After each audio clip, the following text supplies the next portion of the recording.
Patrick Netherton Show, 11:30, The Tiger. He's Rogers Hampton. I'm Patrick Netherton. Pleased to welcome in one of our favorite guys of all, one of the best writers out there. He covers the gamut. Basically anything you need written, he's the guy that you want to turn to. And now a documentary star, he is Dan Wetzel, who the one thing I noticed was Dan has a great head of hair on him still, even after all these years. He has still got a good bit of moss on top of that head, and you should be proud of that. Dan Wetzel, Yahoo Sports. Dan, how are you, man? Well, you got to have the pretty face in these movies. It's Hollywood, you know? Yeah. I mean, and the hair, yeah, of course. Where did that get shot? Was that like in a firehouse? That looked like a fire station. It was like an empty warehouse, like an abandoned warehouse, and I have no idea why. I mean, it was like gritty or something. Yeah, I don't know. Like, I've been covering sports a long time. I've never covered anything inside an abandoned warehouse. Well, look, when I think gritty, I think Dan Wetzel. I mean, that's right. That's the first name that comes to mind. Hanging out in my empty warehouse. Right. Also, when did you shoot all that? That's a good question. Maybe about a year ago. About a year? Not quite. It's been that long. Yeah. Okay. That's maybe like late May. Okay. A year ago. That's still. I mean, I would have thought a month ago. You know, it's takes a while to put those things together. Sure, absolutely. All right, so what we're discussing is The Scheme, the documentary that came out last night that kind of focused on Christian Dawkins and sort of how his role in all of this and how he was sort of the centerpiece of all of it.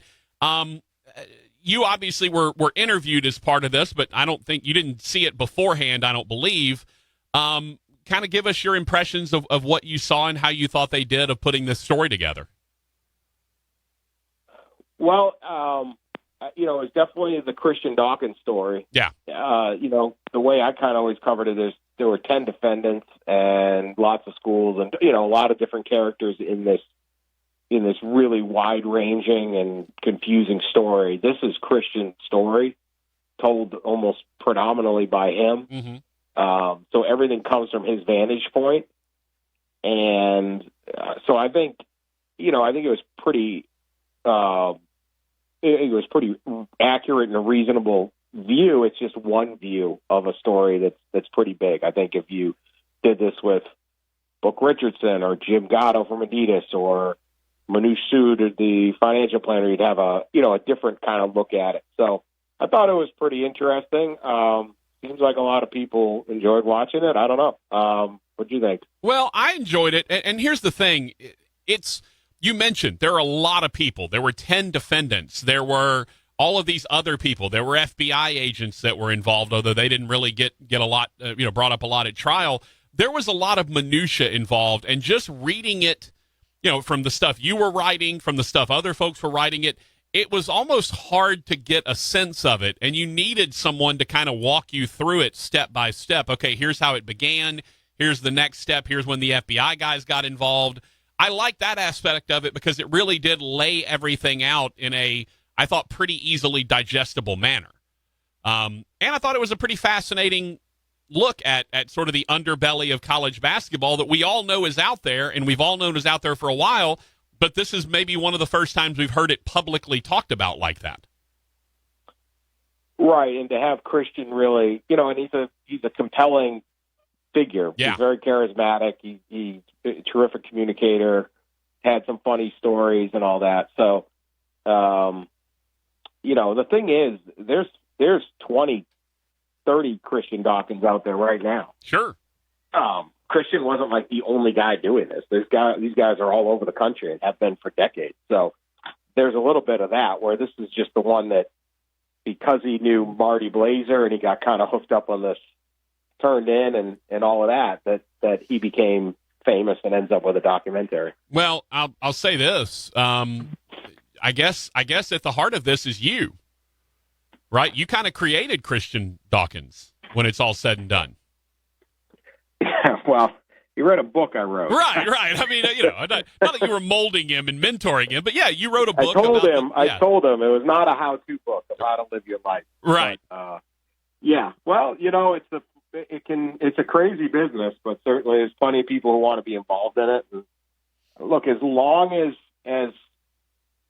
it's really pretty simple. The players have a tremendous value that is above what tuition, room, and board is, and so you can spin it any way you want. But when you see, in this documentary, you have Brian Bowen Sr., who's like the 30th ranked basketball player in the country, not Zion Williamson, okay, not DeAndre Ayton, but the 30th best player. And as a high school sophomore, after sophomore year, Adidas wants to pay him $20,000 to play basketball for their AAU team in Michigan. Now you look and go, that's absolutely crazy. Well, maybe I think so, or you think so, but Adidas knows what they're doing. This is a highly successful company. They know how to move product. They see value in that kid and say, you're worth $20,000 to us this summer. And you're worth $100,000 if you go play in Louisville, which is a school we already pay. We have a $168 million contract with. We want to help assure that our investment in Louisville is going to turn out with a Final Four. So we're going to pay you more. Now, we can sit there and say, it should all be about tuition, room, and board, but clearly these kids have a higher value. And again, this isn't the number one player. So as long as amateurism out there and NCAA rules are out there trying to say, we're going to stop the wheels of capitalism in the United States of America, it just doesn't work. It may work for some kid who's going to say, I'm just not going to do it, but enough of them are going to say, well, you forced this economy underground, and there's someone like Christian Dawkins who's going to help run it, because capitalism isn't going to stop. Free market isn't going to stop in America. It just isn't. The NCAA can't do it. It never has been able to do it. And so this is going to continue on and on and on as long as that disconnect and those two forces are going. You're just not going to stop the market value of these guys. And that's the reality. That's their value. Talking to Dan Wetzel of Yahoo Sports. Do you think, do you think the NCAA holds on to amateurism until it just absolutely dies? Or do you think, like we've heard them talking about names, image, and likeness, that they're trying to make, they've got committees involved in that, trying to make that work out? We've seen multiple states that are passing legislation about it, trying to force the NCAA's hand. Do you think the NCAA makes a move away from that, or are they going to hold on with that till their dying breath? I think they're going to hold and hold and hold and delay because it's extremely profitable for them. They don't want Adidas sharing money with players directly. They want all the money to come to them, and then they sort it out. And so name, image, and likeness is not about paying the players. Right. It's allowing the players to be paid. And there's a huge difference on that. The NCAA wants the debate to be about, we need to pay the players, because that is extremely confusing process to come up with. It probably can't be done. You pay everyone equally. You just get in the weeds and nothing happens. It's a straw man argument. What you want to have is the Olympic-style model. USA Gymnastics does not pay Simone Biles to be a gymnast. Right. They allow all of her sponsors. I don't know who Simone Biles' sponsors are, but I'm guessing Gatorade and Nike or whatever, right? Sure. USA Swimming didn't pay Michael Phelps to be a swimmer. They just let him make his money. And that's pretty much the same. That's the way you do it, because you're not sitting there saying, well, how does USA Gymnastics figure out which gymnast to pay? You just get out of the way. Let free market go. Let these guys make the same money that they would if they were any other college team. But to do that, all of a sudden Louisville's $168 million shoe deal with Adidas becomes maybe a $100 million shoe deal. And they don't get that extra money because it's getting spread around, their places. So they're going to hold on as much as they can. But that's what name, image, and likeness is. It's a fairer way to do this. It eliminates the straw man of who's paying the kids. You don't have to pay anybody. Just let them be paid. This is what their value is. This is you're worth what you are paid, and this is what these guys can be paid. We were talking right before your interview, Dan, about the idea that the money in basketball is so big because of the scarcity of product, right? It's 15 guys on a roster. It's not 100 guys on a roster like in football. and it's much more visible in the sneaker companies are the ones that are really driving the show here. When you look at kind of moving forward with this, do you foresee that anything happens in terms of the NCAA? We finally heard the Will Wade wiretap. We finally heard the Sean Miller wiretap. I know LSU's already come out with a statement saying nothing changes for us, but do you see the NCAA doing anything with any of this? Because they have been incredibly slow so far with this. In terms of an infraction case with LSU? Right. Or Louisville or Arizona or Kansas, who we know, Bill Self had text messages and all that. Do you see them actually trying to go forward with this, or have they kind of, because the FBI case fizzled out, do you think they kind of step back after that? So my prediction on this is no, they're going to go and they're going to try to come pretty hard on a lot of people. The notice of allegations they gave to Kansas was significant, and they directly charged Bill Self with the highest violations they could. And that's not always how they used to do things. It used to really be able to be the coach that never knew anything was happening. Right? How did they all get Cadillacs? How did all the players get? Thought they had a bus pass. How am I supposed to know what's in the parking lot? So they went after him hard. I think they will pursue all of these cases because this has just been humiliating for them. I mean, you have coaches on wiretaps, you have text messages, all this stuff. You have federal trial, and it's been 2.5 years since this thing broke. So I think they're going to come pretty hard on everybody, or try to. What they prove and what they're able to, how their enforcement system works, and their infractions committee and all those things work, we will see. But I think they'll be pretty aggressive as they can be on all of these cases, because if they aren't, I mean, they're seen as feckless. They're seen as somebody you can now snub your nose at. If they don't go hard on this stuff, I don't know why would you ever care what the NCAA thinks?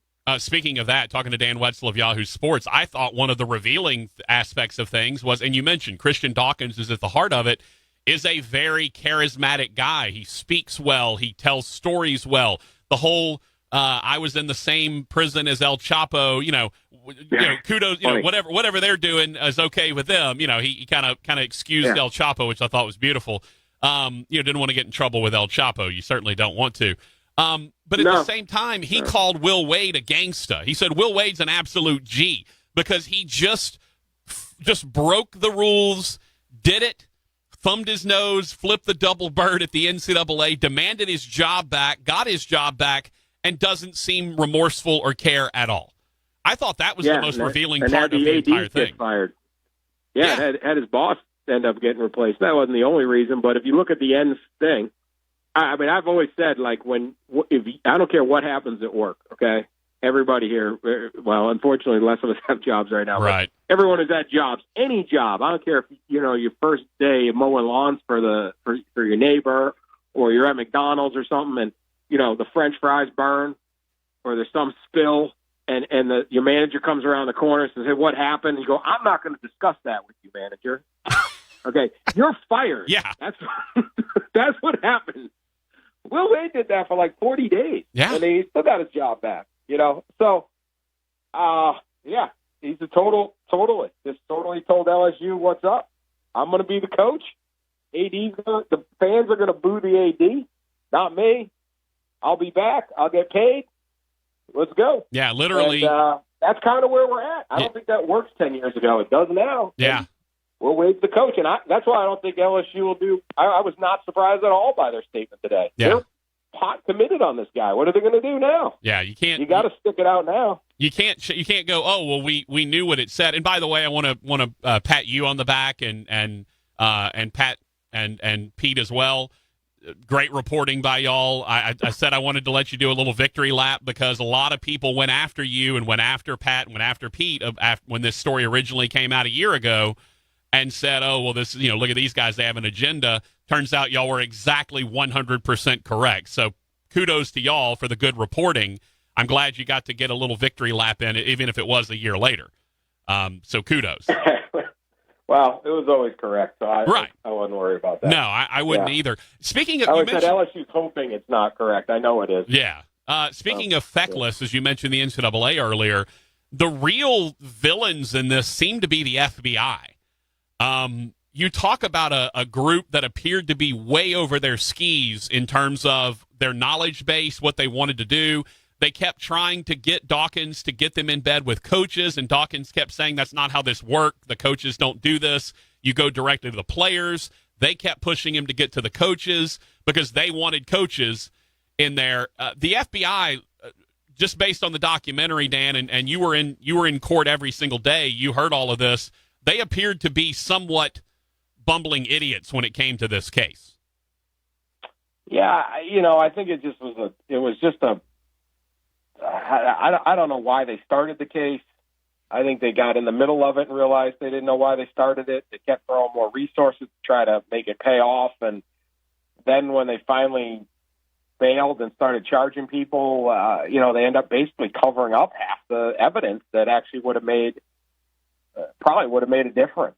Let's put it this way: if they had played the Will Wade tape in one of these trials, a year and a half ago, they would have a far more impact than them getting leaked onto HBO. But they didn't. And you sit there and say, okay, if your goal is to clean up college basketball or show how college basketball recruiting really works, which is what they said, if that's the goal, then why aren't you trying to get these kind of calls out there? Because the Will Wade strong-ass offer, you listen to it, it's pretty obvious what's going on. Absolutely. I'm sure some people aren't believing it, but it's quite a revealing phone call. So why would you do that? And I just think that was their whole thing, was it was all messed up. They obviously had this one undercover agent, one of my favorite parts is he basically gets taken off the case perhaps for a while because there was a misuse of funds in Vegas. Like, when you misuse funds in Vegas, it's not like you went over your per diem by $5. Right. You didn't spend it at the buffet. What exactly entails in a misuse of funds in Vegas? So, and then they charge, and they don't end up with the big names, and you're like, wait, this is all you got? And you look and go, Christian Dawkins is your hardened criminal? Does anyone think the world is safer if Christian Dawkins actually has to report to prison? If they have like 8 guys come in with assault rifles to get this kid. He's not a kid, but you know what I mean. It is. So Jim Gatto, the middle manager at Adidas, this is not a criminal. None of these guys. Most of these guys either gave people money or took bribes on. Like, I said this in another show, but it'd be like if I said to you, Patrick, I'm going to give you. I don't think this is illegal, but let's say it is. Okay. I'm going to give you $10,000 if you get me a meeting with Donald Trump. And you go, I can't get you a meeting with Donald Trump. I don't know him. Just take the $10,000 anyway. And you go, okay. And you make no effort to get me a meeting with Donald Trump. And then you go, you just got bribed. Yeah. You accepted a bribe and you go, well, I didn't do anything. Yeah. I told them I couldn't do it, and then I didn't do it. That's basically what these guys got in trouble for. And you go, so what's the crime? I guess technically they figured out how to make it a crime, but you just don't, there's a crime with no criminals. It's a crime with no victims. It's just stupid. And so that's kind of where you're at. And you just look at this case and go, well, all right. Yeah. This is what we got. I don't know. It definitely was not how I thought it would end up. Massive waste of resources, certainly, when in the end Christian Dawkins is your main villain. Finally, Dan, put on your look into your crystal ball. A year from now, when we have you on and we're talking about the NCAA tournament, hopefully back on and all of that, what do you think will have changed, if anything at all, in the landscape of college basketball? So they really changed name, image, and likeness, nothing in terms of the landscape. There could be some serious punishments on certain schools, and there could be some coaches losing their job or not. We'll see. But in terms of just how the sport goes, nothing. Like I said, there's 20 more Christian Dawkinses out there right now. Yeah. And I think has been. If this is just one guy.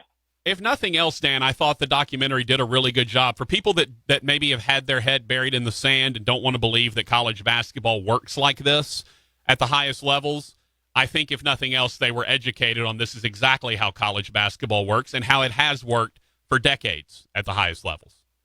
Look, here's like a 23-year-old guy from Michigan, and he has very casual conversations with the head coach at LSU and the head coach at Arizona. If you just listen to that part, let alone he can text Rick Pitino at any point or any of these other coaches, like why wouldn't this be? I mean, the casualness in which Sean Miller and Will Wade are talking to him alone. And this isn't like I'm the premier high school coach in New Orleans. Well, of course, Will Wade's going to know that guy. But why would he know Christian Dawkins? He has to. Yeah. This is how it works. Absolutely. And if you don't buy that, or you don't think all these coaches are involved in this, why would he even be taking this call, let alone clearly they had talked many, many times? Because when they talk like friends. Also, Sean Miller has a potty mouth. Well, I think there's a lot of coaches with that. Yeah, no doubt. But he really does. He dropped some F-bombs in a very short span of time in that thing. The entire thing, and that's what you... I'm just not... There's just random observations, Dan. Just random observations. I will say this. I did read your article going into... I think it was yesterday that you published it, going into, and I want to spill more kudos, more plaudits at you for... researching amateurism back to England in the 1800s. Yeah. That's quality work by you. So that's why I tell everyone go follow Dan Wetzel and read his stuff because he's one of the best. Dan, thank you so much for your time, man, and congratulations on being a documentary star. Yeah, well, there you go. Thanks for always for having me on. You're the Dan. You should go by Dan Exotic from now on. Yeah, well, yeah, I'm not the big. Yeah, I can't compete with that kind of character, unfortunately. Well, I'll keep working on my game. Hey, I'm trying to grow my hair out. Well, look, the moss is great, Dan. Yeah, I'm just telling you, don't change a thing. Hey, thanks a lot, brother. Appreciate it. Yeah. All right, Dan Wetzel, great dude, good reporter. Yahoo Sports.